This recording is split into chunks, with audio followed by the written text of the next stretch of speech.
Hello, everyone, and welcome to Movie Mandates, the show where my sister and I force each other to watch movies according to a monthly theme. I'm Andrew. And I'm Kelly. And this month's theme is MAYday! So, I mandated Kelly watch the disasteriest of disaster movies, When Worlds Collide. But before we talk about that, it's only fair that since I mandated today's movie, Kelly gets to challenge me in a segment we call Trivial Trivia.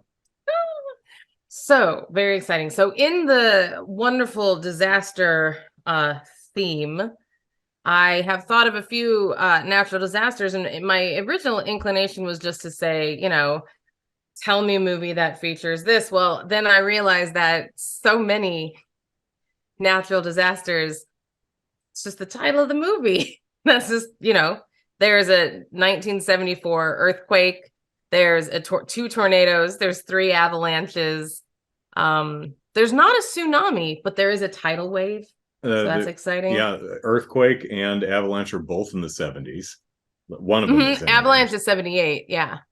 So volcano is 96 or something. 97. 97. That's close. Yeah, and then so instead I was like, I can't just say name a movie that has the disaster. Because I just name a disaster because you're like earthquake, volcano, and you'd win. So instead, dry skin.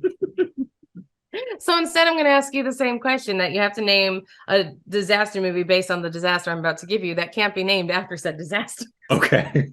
So if you say volcano, I can't just say volcano. All right. You are getting the game. Okay, yes. Got it. Okay. So 1, 2, 3, 4, 5, 6. Let's start with an earthquake. So an earthquake disaster movie other than Earthquake. Can you think of one?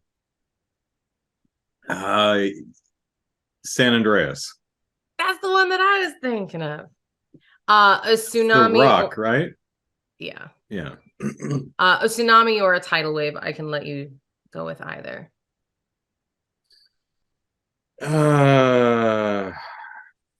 Jesus. I'm trying to think of it. I'm thinking of one specifically, and I can't remember the name of the movie. Describe it. It's the one where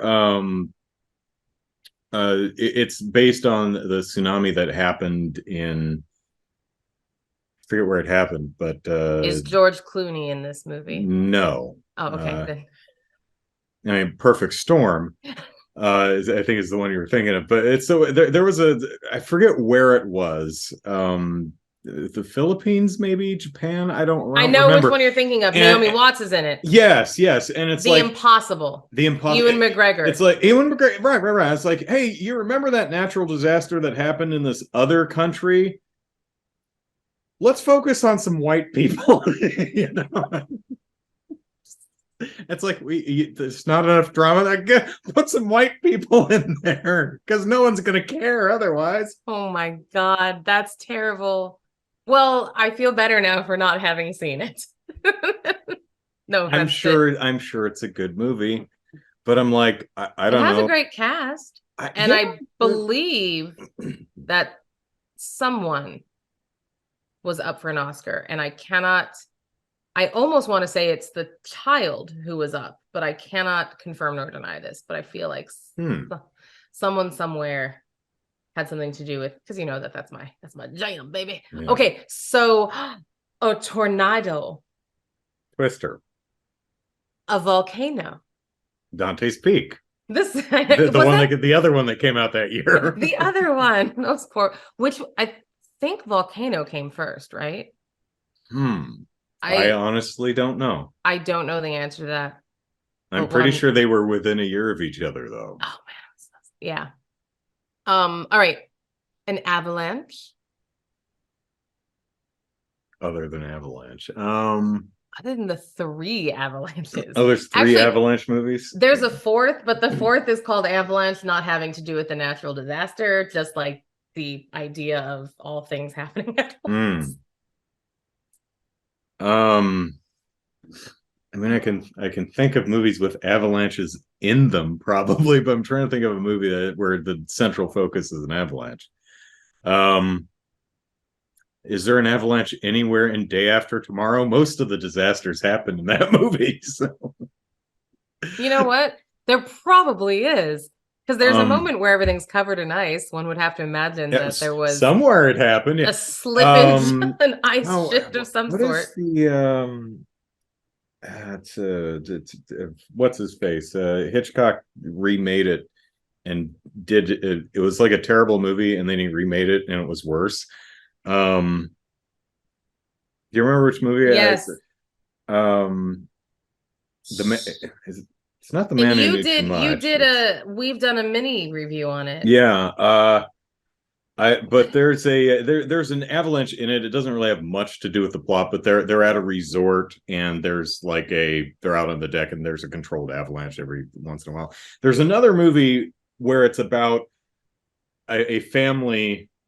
I don't remember the name of the movie, unfortunately, but I think this one's been remade too. But there's a family, and they're at a resort, and the staged avalanche happens, and the father of the family panics, runs, turns around, goes back for his family, grabs his phone, and then keeps running. And then the rest of the movie is dealing with how he went back for his phone and left his family. Oh my God, I totally remember you telling me about that. Yeah. I don't remember. I forget what the name of the movie is, but now, if I could remember what that was called, I'd say that counts.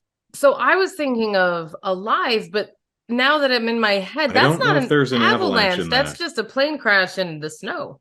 Yeah, I don't remember. What's that other one then? The one with John Voight, or is that Alive?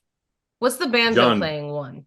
The Deliverance. There's no snow in that. What is Deliverance about? Deliverance about a bunch of guys going to the woods and get tormented by the locals. There's no snow?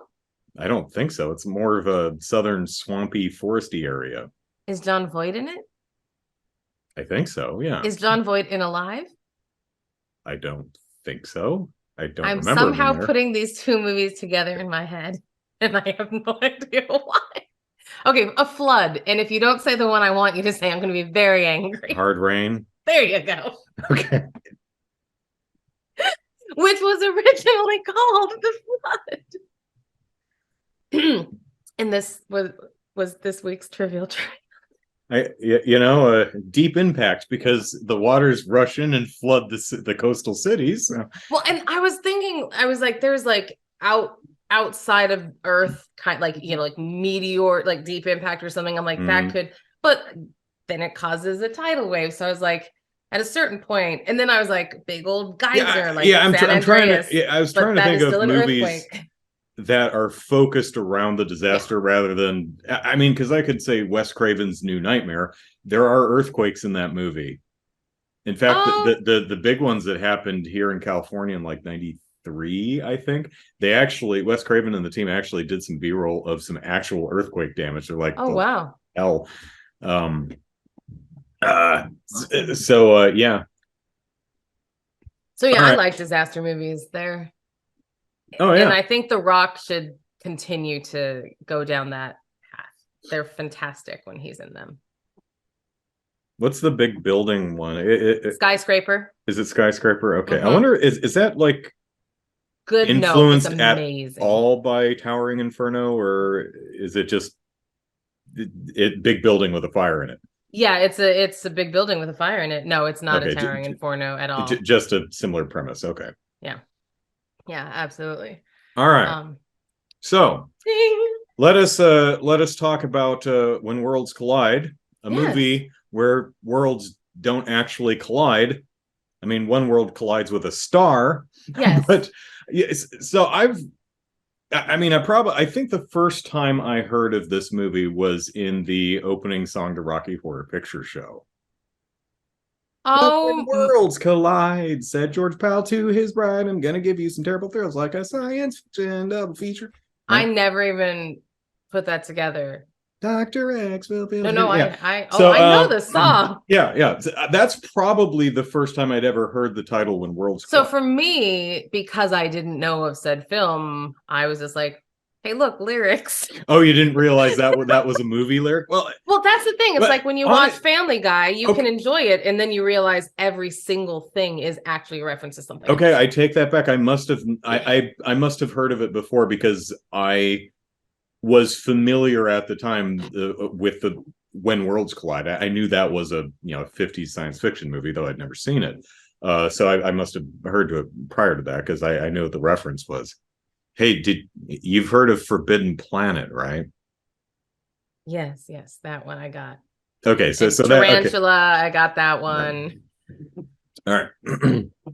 And yes, Anne Francis does actually star in Forbidden Planet. Yeah. I checked. And yes, George Powell did actually produce When Worlds Collide. He was one of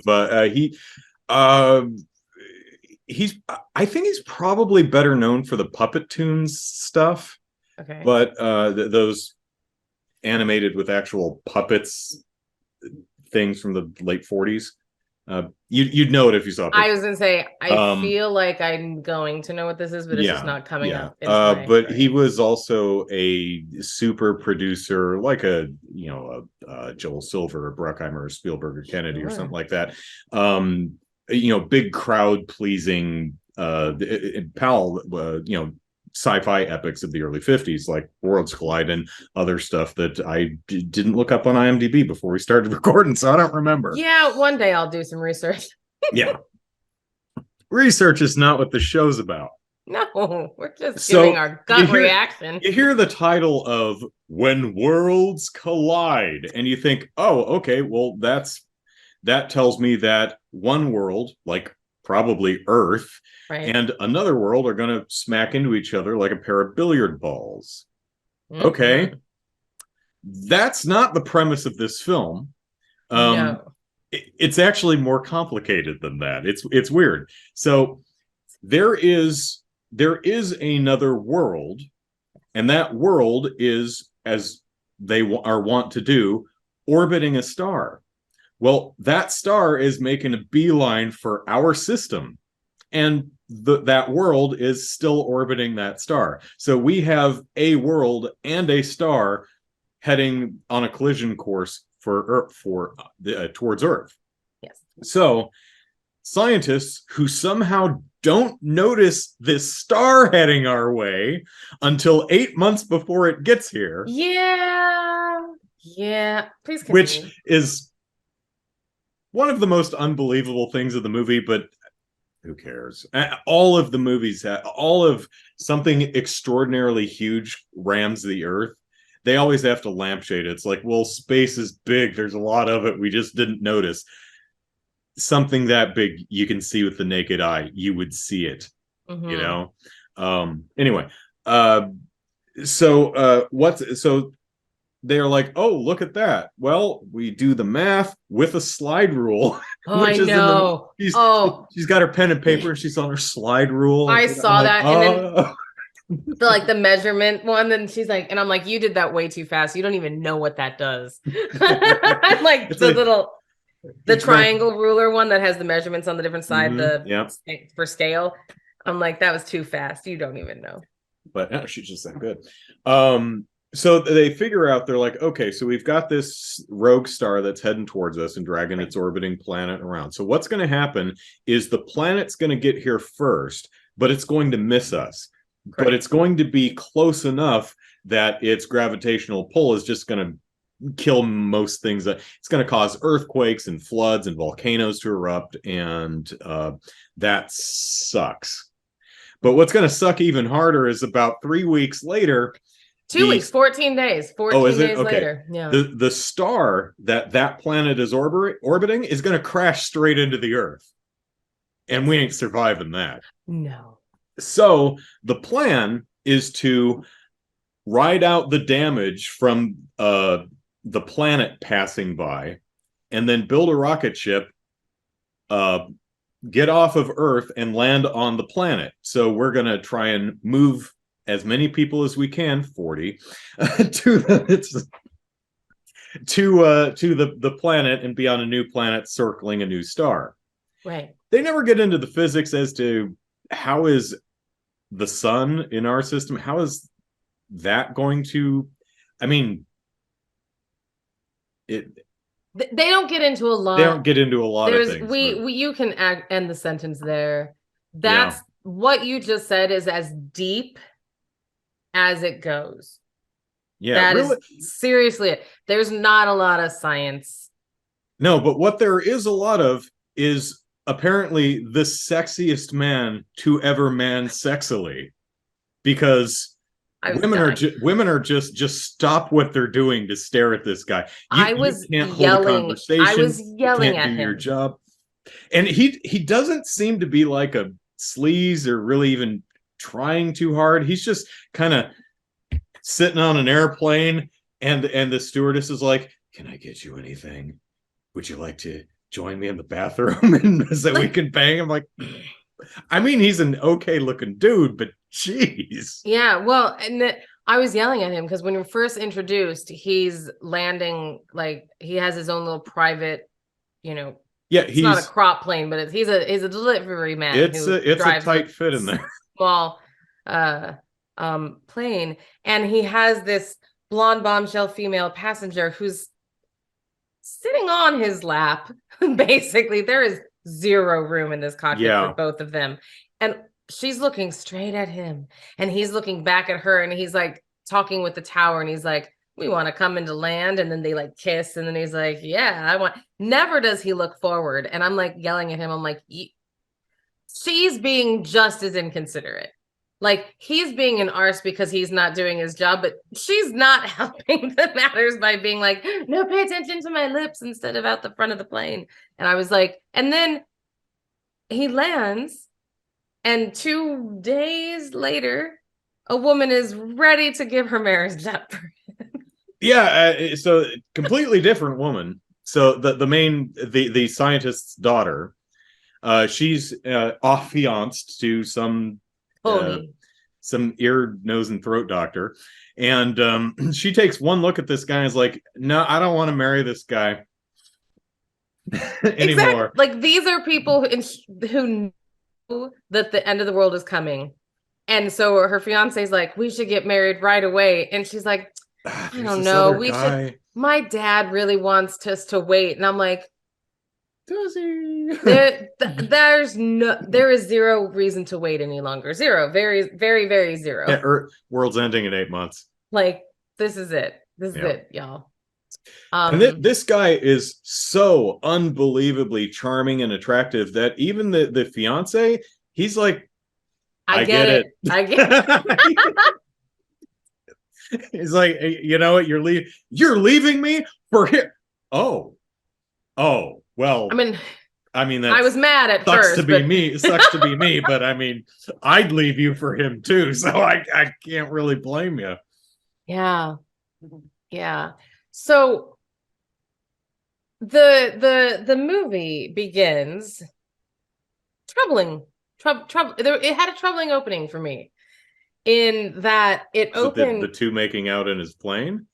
No. I'm talking about Because that was some very stage kissing making out. I'm like, it was. did someone have bad breath that day? Because that was like, you know, other person here and doing this kind of thing. So it's like, if we cheat in this way, then you can't tell depth, and we don't have to actually Well, touch this was faces. 51 as well. I'm Yeah, pretty maybe. sure that there were some,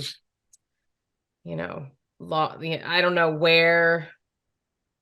It was in the early 50s when the break from Yeah, it's studios, and a lot of kissing in movies from the early 50s and beyond you that. don't When actually they see lip contact. right, well, even when you do, you never see open mouths. If you when you get passionate kisses, it's just grinding your face. Yeah. It's just it's that, and you're like, stop, It's strange. Well, stop so trying to drill into my head with your face. so in the camp that they're all, so they've gathered up men and women, scientists and smart minds, and all these people into this place on top of a mountain, in order to create this uh jet, or this spaceship, if you will, that's going to go up and hopefully carry these 40 people and a whole bunch of goats to this other planet. Pardon me. And there are two people, I forget their names, but they make a point to show that there's another couple that just happened to be a guy and a girl who are there. And it's the weird, her name is Judith, his name is Guy, I don't know. He's just a dude. But even then, their very first introduction, they're doing, men come this way and follow me, and women go that way and follow this person, la la la la. And those two are at the end of the line, and they're like, they sneak, okay. And they do this strange embrace, and they press their cheeks to each other, and you're like, that's not even. And so yeah, there's got to be something with the not showing of kissing or something, because these two are like so in love, that what's his guy dude is like, I'm not gonna go if I can't go with Judith. Yeah. So no, but I never got to my thing. Oh no, please continue, because my gripe is a all encompassing. It's kind of a weird movie. The big thing of the movie is when worlds collide, we're going to have a sequence where stuff blows up, and that sequence is in the movie where cities flood and volcanoes erupt and miniatures explode, lots of miniatures exploding, and it's delightful. It's really wonderful. That whole 2-minute sequence or whatever. It's so long. It is so long. Yeah, but it's charming as hell. Most of it is actually pretty good. No, it is. I wonder if some of it is natured, like there were a couple of shots that I'm pretty sure is stock footage of actual floods, because the scale and the water keeps changing. I'm like, oh, that actually looks like a rushing river and something in the frame rate and the framing of the shots sometimes different. I'm like, this is someone else's footage. Yeah, so sometimes it's stock footage of a flood or something like that. Sometimes it's a miniature being flooded or lit on fire or exploded or knocked over or whatever. And sometimes it's a comp. Like they have what's clearly a photograph of like a New York City building corridor with a flood comped into down this, and pretty, obvious matte line, but pretty well done. Yeah, no, it's especially for early 50s, it's really well done, and it's a fun sequence, long, but that's what we're here for, to see the disaster, because when the star actually collides with the Earth, the poof. It's literally like someone lit a match and just held it really close to a camera. And is that what an explosion of a star in the Earth look like? Because that's all we got. If this star is anything like our sun, the Earth would have just vaporized. Colliding with it wouldn't be a problem. True. It would just vaporize before it got here. That's actually accurate. That's probably true. So I'll get to my thing at the end. So here's what I find humorous. And so this scientist guy is like, this is going to happen.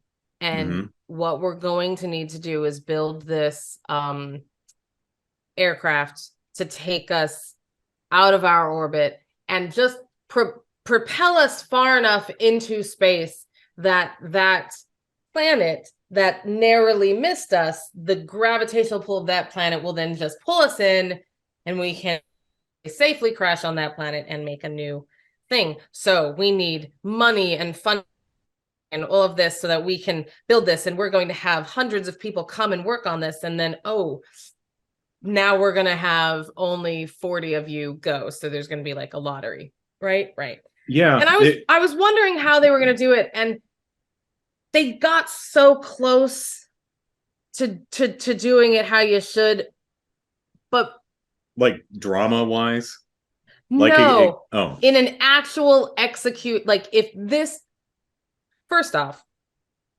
no one would be as calm as every single individual that is working there. Everyone seems totally cool. No one's in a panic. Everything's fine. Even until the very, very end, but yeah. Until the very, very, very, very, very end, when they realize, oh my gosh, I'm not one of the people who's going on that spaceship. Oh, well, I'll keep working and I'll load your goats onto the ship, even though I'm people not go on. That's the thing that I thought was so funny. They're like, so you already know who's going. Everyone seems to have a pretty good attitude about it. Yes.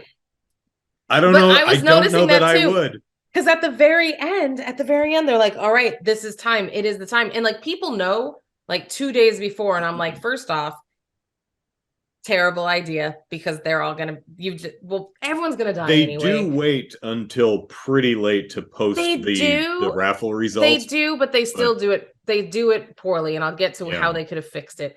But anyways, it is interesting because I thought the same thing when they're like, all right, guys, we really have like minutes left. So let's load all those goats. I was like, they have people walking the goats on, and I'm like, I just would sit in that pen. I'd be like, well, hey. Drag my ass off.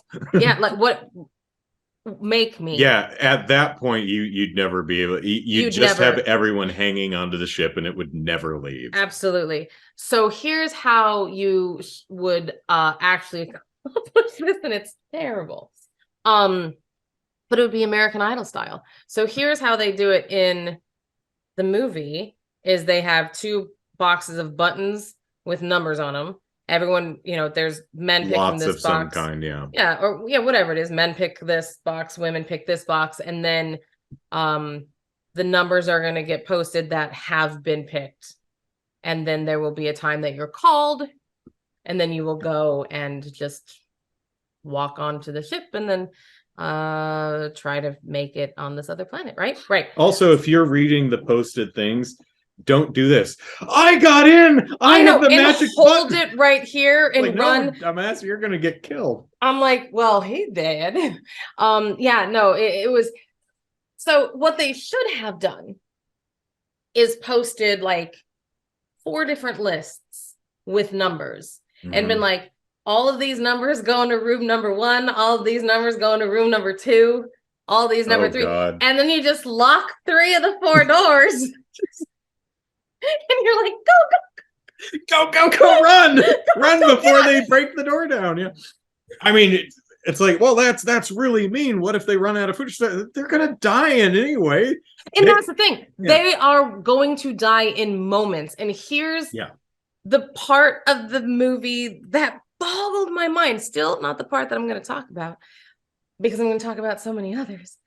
There's a lot to talk about in this movie for a movie that's only 80 minutes long. So much to talk about because, as you said, the premise is there's a little planet orbiting around this big old star. The planet is going to come by us very, very close enough to move the tides. Mm-hmm. And then the star is going to obliterate us. And the plan from go is always, and it's 14 days later.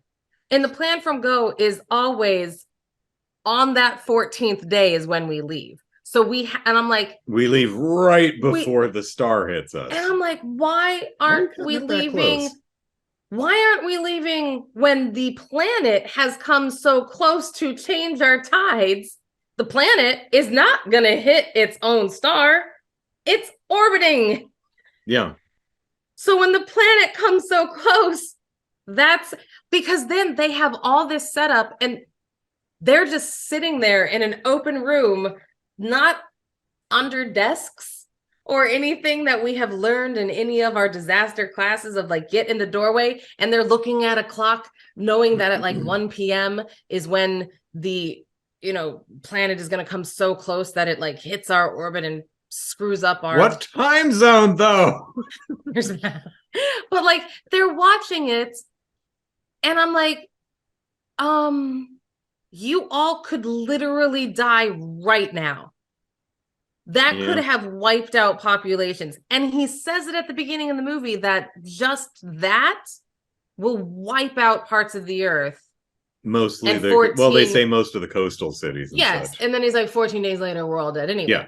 And they do a big thing about they evacuate all the coastal cities inland. It's like, I mean, I agree. I would like to live for the extra 2 weeks.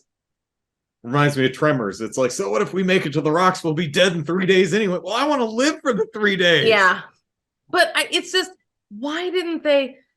Because then, like, they talk, like, and then there's a scramble because the earthquakes and the everything that caused, like, screwed up their plans. They're like, oh, we have to reinforce this and redo this. And I'm like, you should have been gone. I don't understand. I mean, your plan was faulty.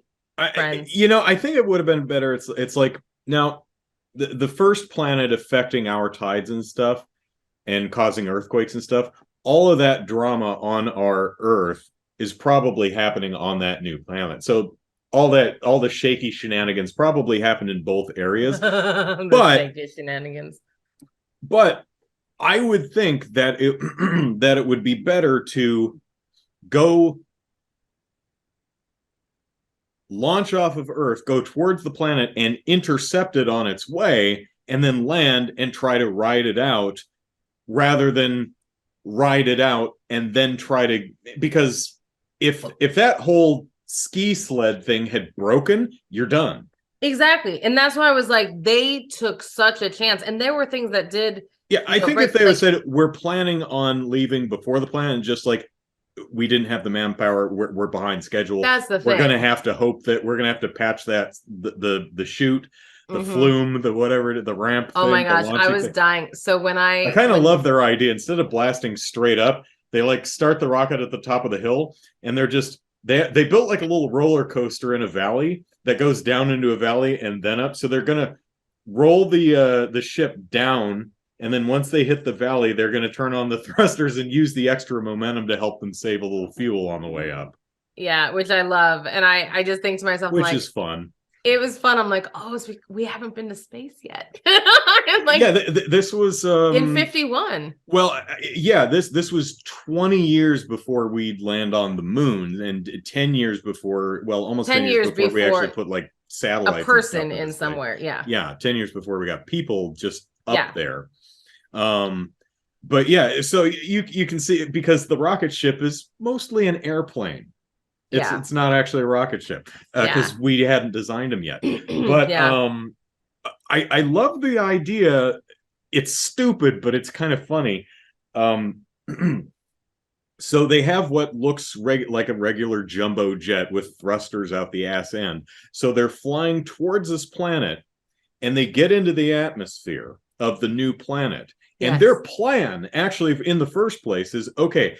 Once we get there, we have to slow down because we're going 20,000 miles an hour or something like that. We need to slow down so that we can land. So their idea is they're going towards the planet. Now we need to turn the entire ship around and engage the thrusters to slow ourselves down, and then turn around again so we can land. I'm like, reverse thrusters, jackass. But yeah, but that's kind of funny that they have to spin their ship 180 degrees, fire the thrusters to slow their approach, turn around again so that they can land. Which is pretty funny. But you know what the outright scariest part of this movie is? That mini helicopter. The mini helicopter. Oh my god! Yes. Oh my god! That was scaring the hell out of me. Me too. I was those were the actors for the most part. There's this small personal two-person helicopter that they're using for little rescue missions. There's a bit where they fly it up to a roof that's been submerged in water, and there's a small child up on the roof, and they go to save them. The actors were doing this stuff live, and I kept thinking of the whole thing with the Twilight Zone movie. I'm like, oh my god, this thing is going to crash and murder people. So I was thinking the exact same thing because it was just hovering there, and it's not like they were, the rotor is CG and this thing is hanging off of wires that they painted out later. And it's kind of bobbling there because that's what it does. And the actor gets out, like you see it come in, the actor gets out, grabs this child, puts the child in it. The helicopter does a lap, comes back for him. He gets in again while it's just bobbing in the air. And that was crazy. However, at the same token, why are you doing rescue missions? The world's about to end. Like, there's a Mayday, we need supplies. There's been this, please. And so then the people at the station who are creating the rocket, those people, make supply packages and care packages. And I'm like, well, that's nice. It is.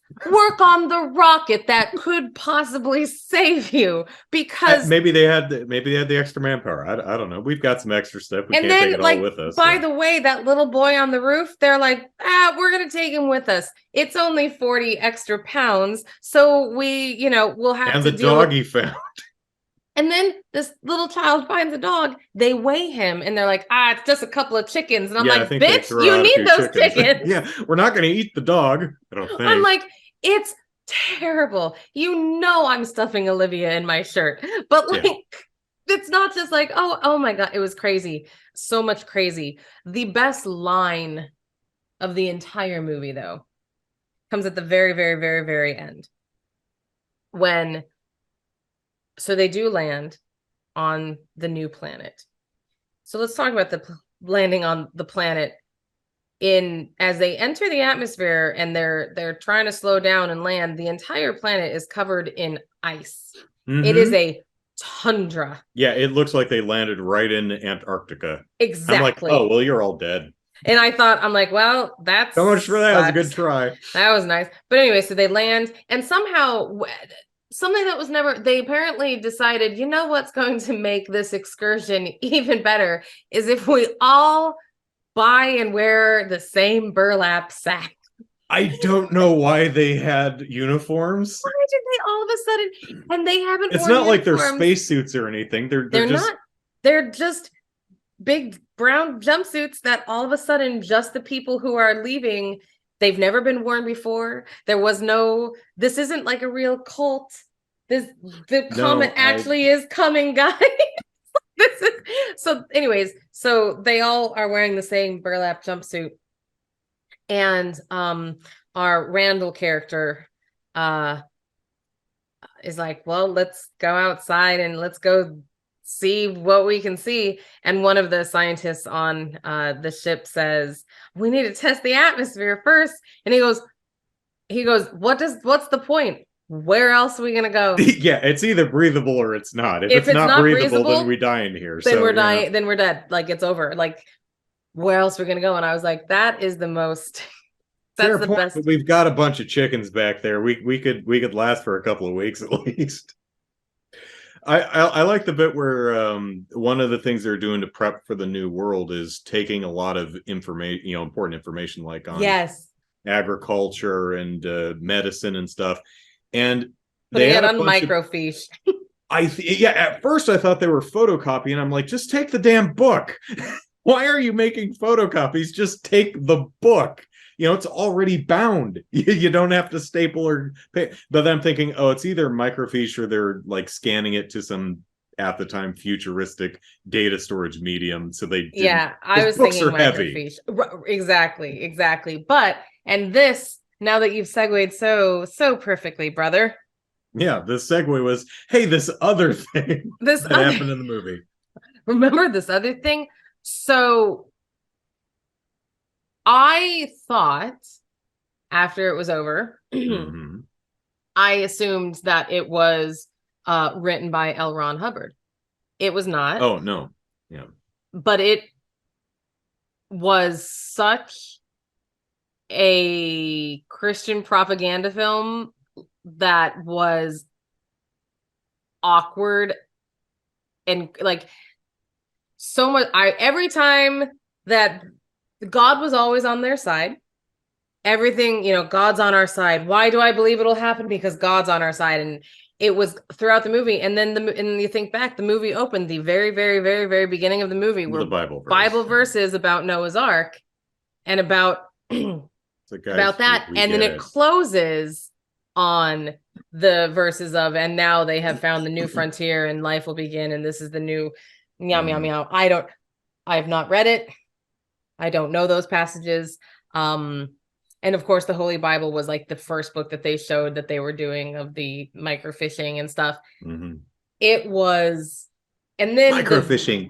So by the way, what you and I didn't say about landing on this tundra Antarctic of a planet is that they open to the most beautiful green fields, land before time looking.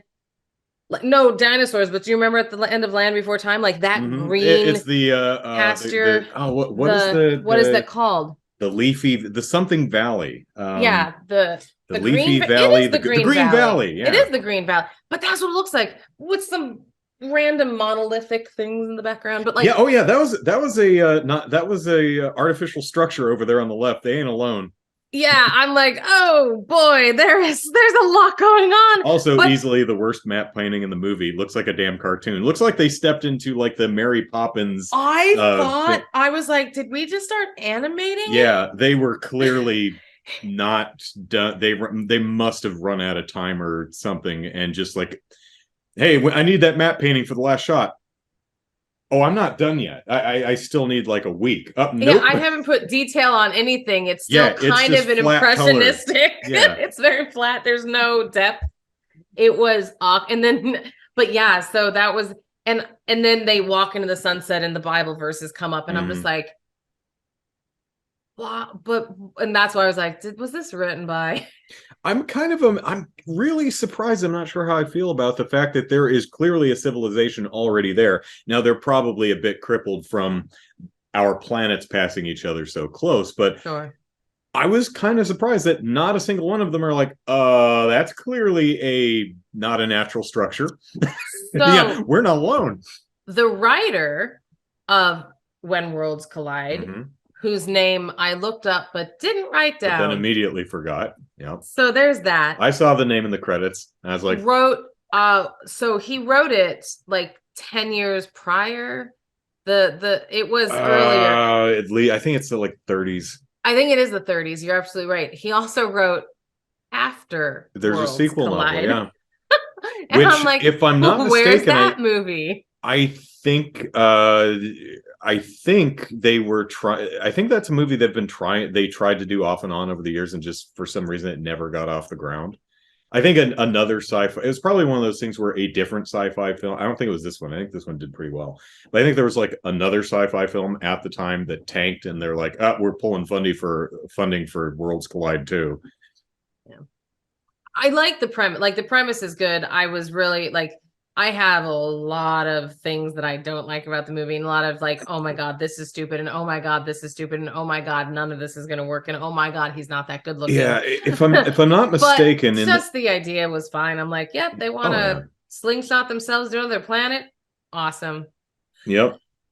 Might as well give it a whirl. I think in the book, I don't think it's a planet and a star. I think it's just two rogue planets that just are floating out through the system, and one whips past us, causing tidal waves and stuff, and then the other one actually gets into orbit around our sun, and we have like a year before it whips around and smacks into our ass. Oh, that's fascinating. So we have to get off and go get the other one or something. I think that's how the book. I've not read the book, but I read the summary, and that's what I took away from it. We'll see. That's better. That's already better, but that's okay. That's okay. I don't know. I get it. It's fine. I'm still like, how did you not see that coming? I mean, seriously, the closest star to us is Alpha Centauri. Alpha Centauri is a system. It's actually 3 stars that have different names. I don't know, blah, blah, whatever. But Alpha Centauri is the closest one, and that's 4 light years away, a little over 4 light years away. And we discovered that like 2,000 years ago. We've known about Alpha Centauri for millennia. We're like, look at that thing. If that sucker was getting closer, we would have noticed long before it would be here a year later. When did we get to sun? Yeah, I mean, unless it's moving faster than the speed of light, which then we're very wrong about physics. So, I mean, planets. I mean, our planet clips along at a healthy. What's our speed around the sun? It's like 70,000 miles an hour or some ridiculous thing. But I mean, it's like, how fast is the sun moving? I don't know. Compared to what? Compared to everything else in the galaxy. It's you need a reference point. To us, the sun's just sitting there, and we're going around it.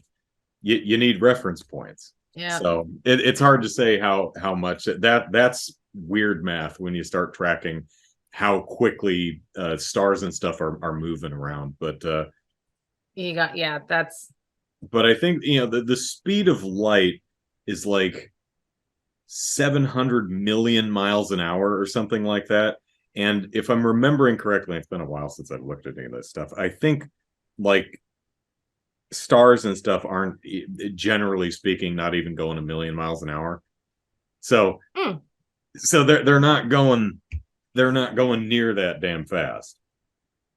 So, point is this movie's not very realistic because No. I don't believe any woman would just immediately drop their undies at the mere sight of this guy. Well, but it's also very funny because to me, it came out of left field. First off, I get it.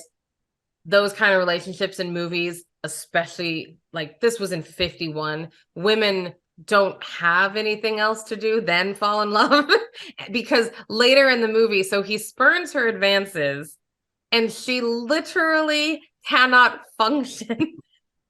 What's worth living? I don't even. She's like packing boxes and getting flustered.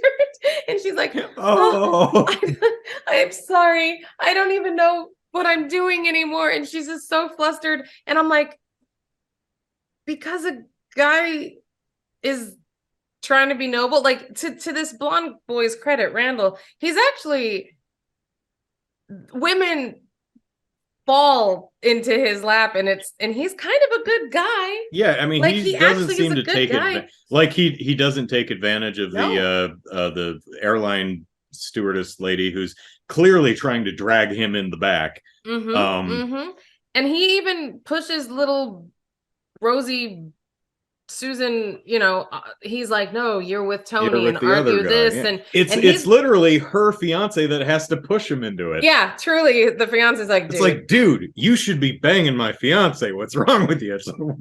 But when I say come out of left field, I was thinking about leaving your ass on that roof, but damn, you a sexy man. When he did that, I was laughing so hard. I was proud of him. So it was Tony who was flying this helicopter that brother and I were discussing. The woman's fiance. The fiance. Yeah. And he's a little miffed because he just knows that he's going to lose his fiance. And like he would be, even though he gets them together at the end. This is right when he learns and he's a little miffed. And so these two go on this rescue mission that I call, dumb, but it is humanitarian while we're all still alive. If you're into that sort of thing. If you're into being a good person. So like I said earlier, when Randall gets out of the helicopter and gets the boy off the roof, helicopter. And then he puts the boy in the helicopter, what I said was the helicopter takes a lap and comes back and gets him. But in the movie, the helicopter takes the lap and you're watching and you're thinking, Tony's pissed and is going to leave you on the roof. And I was actually kind of proud of him. I'm like, aw, Tony, good for you. Good for you, man.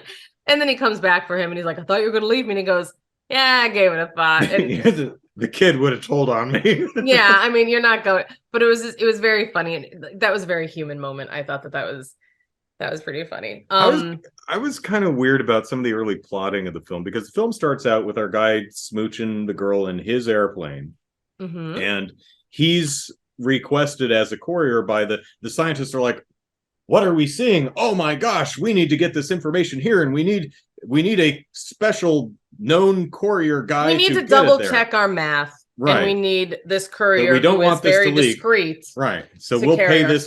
He's like, they're like, we heard that if we pay you a lot of money, you'll carry anything and not ask any questions. They're like, yeah. And they're like, okay, stuff in the box. Box gets locked in your hand, and then they give him the key. Pay him the money. Well, they only pay him half of the money, but they also give him the key to the handcuff. I'm like, I thought it was going to be one of those. It's like, hey, what are you locking to me this box? Don't worry, the person you're meeting on the other end will have the key. It's like, but you just gave him the key, so now he has no incentive. You gave him half the money and the key to the box, so. But also, they do. I think, and for some reason, the key doesn't open the handcuffs. It opens no, it the doesn't. box. It opens the box. What? Yeah, it's really dumb. But the thing they do establish though. Yeah, I totally thought since he was introduced as having his own plane that he'd be flying but no, he takes a commercial airline. I know. What happened to your plane, buddy? I'm like, you flew there. I thought because he's like, and then you're gonna fly here, and then you're gonna catch a train and do this. I'm like, he's not gonna fly his own plane. That seems. So he gets there, and the daughter picks him up. Who's affianced, picks him up from the airport, while some other woman is was it a reporter or something? There was some other woman there. So there are different magazines and periodicals who are trying to get him What's to in the snitch on box? what's in the box, and they're offering him a lot of money. And this kind of puts his character right at the front. Like, women might be swooning over him, but he doesn't sell the Yeah. secrets, even though the money that they are offering is so much more than he's making Yep. for delivery. But here's, and I'm just going to interrupt you and then I'll let you go right back. Here's what I thought. Here's where I was saying that the relationship came out of left field, because he lands and she goes, "Oh, that's our man with the box."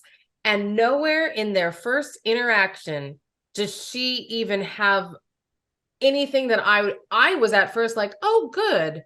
He's looking at her kind of like, "Oh, well, she's cute," but she's all business with him. Mm-hmm. She doesn't do anything that would make you think. I was like, "Oh, look at her. Look at her just being like, oh, I'm this Being professor friendly, dude. but yeah. I was being friendly. There's nothing." And then whole scene. And then there's a second scene that she can't keep her eyes off him, and she definitely is like, I can't but live they without get him. in the car and she spills the beans on what's in the box. Well, she so she, she's she a kind of dumbass. assumes for some reason that he knows, and he's like, Right. "Oh yeah, I know.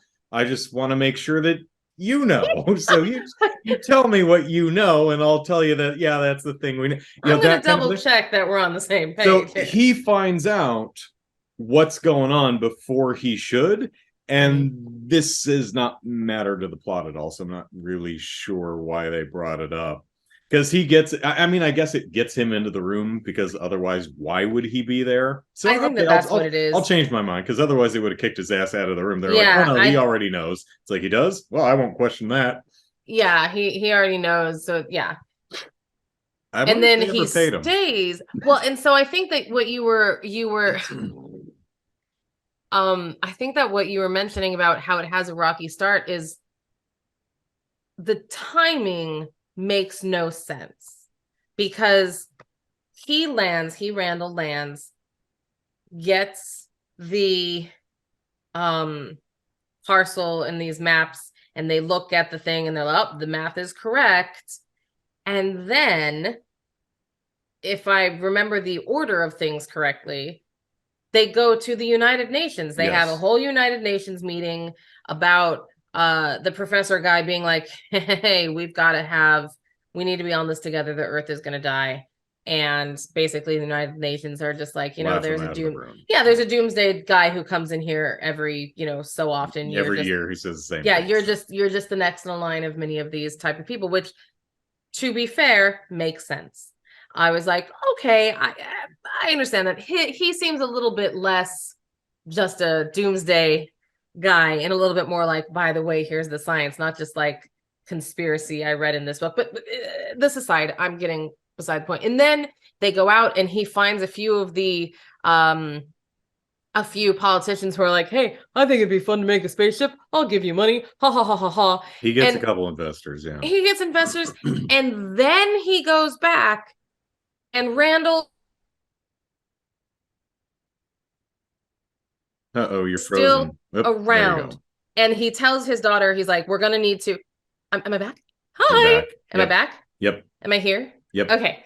So then so then he goes back and he's like, "We're gonna need to get a whole bunch of people together to go to this mountaintop and build this, because we just got investors. So now is the time." And that's when the daughter is like, "Well, I think I might like Randall. Can you give him a reason to stay? Like, put him to good use so that he can stay, because I need to make sure that these feelings for him are real and not just cold feet." And I'm like, "Girl, the world's about to end. You're allowed to lust. It's okay." But why is Randall still there? Because he's a courier. He delivered his stuff. And by the time you get meeting with the United Nations and these political guys who give you the money, like, you've at least a few weeks have gone by. Randall should have left and been doing a million other things. Maybe he was hanging around because they never paid him the other half of his money.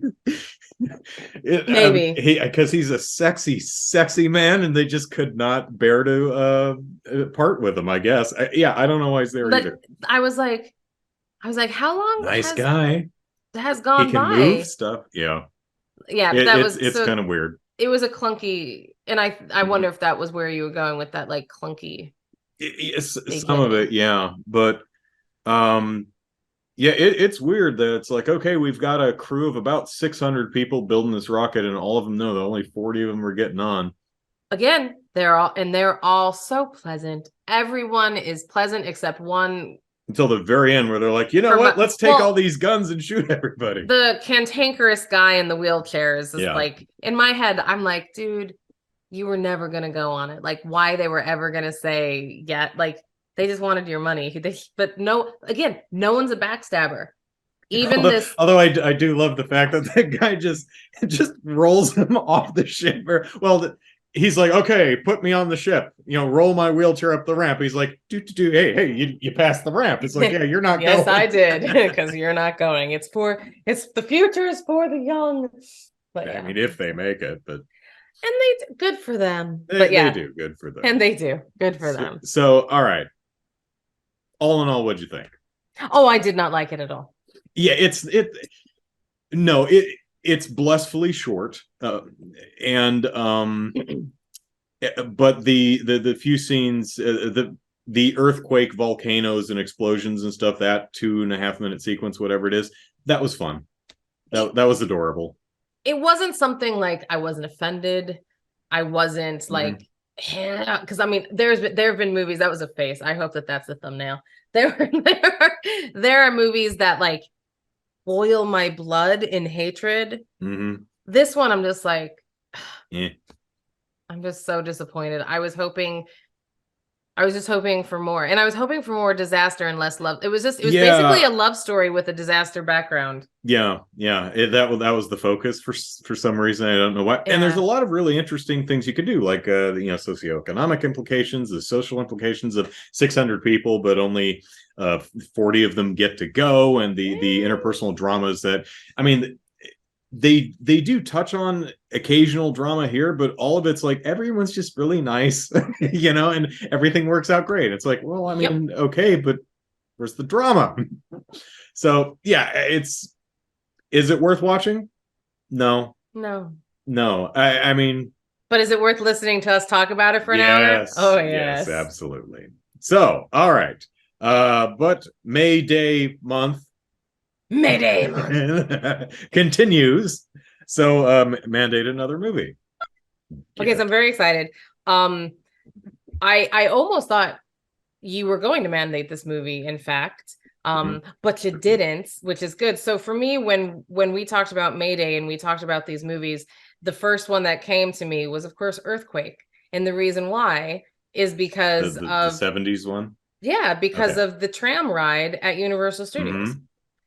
And I've never seen Earthquake, but that tram ride is so iconic. And you and I grew up Knott's Berry Farm and Universal Studios. Goodness knows we've been to both. We're Southern California kids, so yeah. So many times. And so that was I'm like, well, it's time to watch that scene that I've lived through in a movie. So let's watch Earthquake. Okay. The 70-something 1974. Okay. All right. Sounds good. I'm very excited.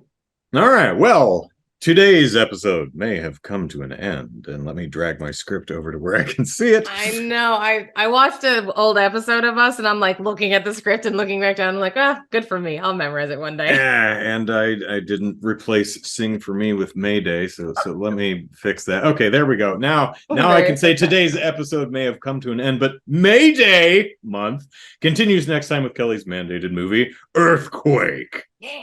If you'd like to watch it too, check out the description to see where it's currently streaming or available to rent. Until then, you can watch Movie Mandates on YouTube or listen to it in podcast form on iTunes. And if you enjoy the show and would like to help us reach a wider audience, engagement is key. So if you're on YouTube, like and comment. If you're listening on iTunes, rate and review.